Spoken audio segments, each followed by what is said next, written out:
Alamin naman natin ang mga kaganapan sa mundo ng international sports scene sa report ni teammate Kate Austria.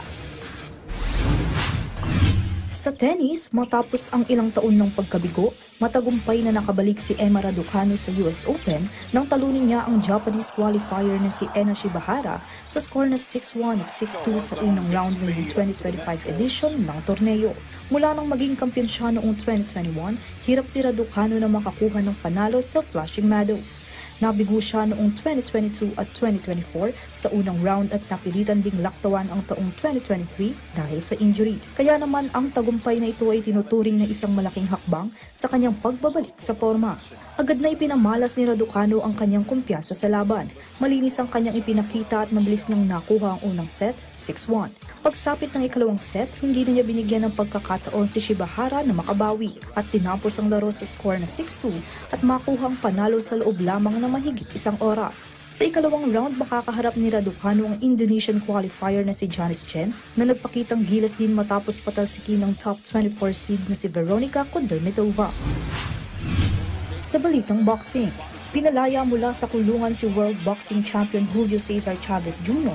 sa Hermosillo, Sonora habang hinihintay ang pagliligtas sa kanya kaugnay ng umano'y koneksyon sa Sinaloa Cartel. Sa naging pagdinig nitong Sabado, nagpasya ang hukom na hindi na kailangang manatili sa piitan ng 39-year-old boxer at maaari niyang harapin ang kaso sa labas ng kulungan. Naaresto si Chavez Jr. sa Estados Unidos noong Hulyo ng immigration authorities matapos ang kanyang laban kontra kay American influencer boxer Jake Paul. Pagkatapos ay na-deport siya sa Mexico kung saan agad siyang ikinulong dahil sa mga kasong may kinalaman sa arms trafficking at organized crime. Itinanggi ng kanyang pamilya at abogado ang mga paratang at iginiit na walang sapat na ebidensya laban sa kanya. Gayunpaman sinabi ni Mexican President Claudia Sheinbaum na nagpapatuloy ang proseso ng mga legal na kinatawan ng Estado upang palakasin ng kaso laban sa kanya.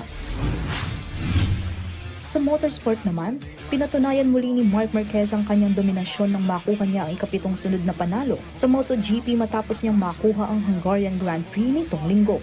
Nahigitan ni Marquez ang 21-year-old na si Pedro Acosta na nagtapos sa ikalawang pwesto gamit ang KTM habang pumangatlo si Italian Aprilia driver Marco Bezzecchi. Sa pagkapanalo niyang ito, nakuha ni Marquez ang karagdagang 23 points laban sa kanyang kapatid na si Alex Marquez na nagpalawak ng kanyang kalamangan na may 175 points sa kabila ng natitirang 8 karera ngayong season. Ito rin ang ikapitong sunod na sprint GP double ni Marquez at ang ikasampu niyang panalo ngayong season. Bago ang kanyang winning streak, matatanda ang hindi pinalad si Marquez at nagtapos sa third place finish sa British Grand Prix noong May 25. Kate Austria para sa Pambansang TV sa Bagong Pilipinas.